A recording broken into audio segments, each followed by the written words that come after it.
Conclusion: building a bridge between housing and the wealth gap. Through our oral history project and limited series podcast, we had the chance to study the relationships between the wealth gap and the individual's availability to housing. This opportunity has allowed us to create and tell a story using thorough secondary research and primary research. Through the perspectives of our interviewees, we've come to the conclusion that, as of 2022, there is a founding idea behind the relationship between the wealth gap and housing. Basically, you either have it or you don't. That is, without property to hold, it is difficult to build long-lasting credit and wealth. Yet, without having the money to support oneself, a person cannot buy or rent a house to build that wealth.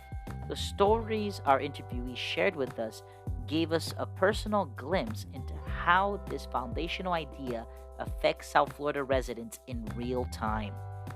For example, David Ebanks, longtime South Florida resident, explained how the only way he was able to purchase his first home was through a favor of a longtime friend.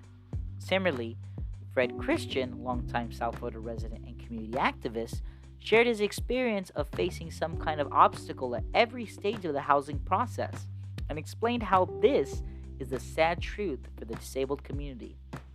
To round out our conversation, Councilwoman Linda Julian, who is an official, provided us with her experience as both a South Florida resident and a local government official for Miami Gardens. Regardless of where you are in the wealth gap, everyone has lived in a place they call home. Whether you live in a mansion in Sunny Isles, a 2-bedroom apartment in Doral, or even a small efficiency in Hialeah, having a roof over your head gives you a place to rest, spend time with your friends, and lay the groundwork for the future. Which is why the United Nations believes that housing is a human right rather than a luxury or tangible commodity. It's important to know the ins and outs of a complicated issue like housing. That way, you can see the issues that affect your local community. By helping your friends and family, advocating for your neighborhood, or even voting in local elections, help make this world a better place, not only for ourselves, but for the generations after who see the work that we all made for a better tomorrow. Having catched up on Miami's housing crisis? Click here to see what you're missing. This project was in collaboration with Catalyst Miami and Florida International University. Miami's housing crisis was created to help the rising generation begin the conversation on the current housing crisis and urge our readers and listeners to get educated and be involved in their community to close this gap. Miami's housing crisis includes interviews documenting the experience of Miami-Dade residents facing counting persistent economic inequality.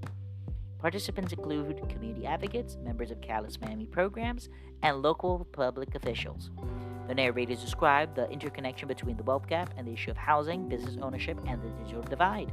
FAU students conducted these oral histories during the fall 2022 semester for the ENC 4331 course, Writing, Rhetoric, and Community, taught by Dr. Marta Gigrexik.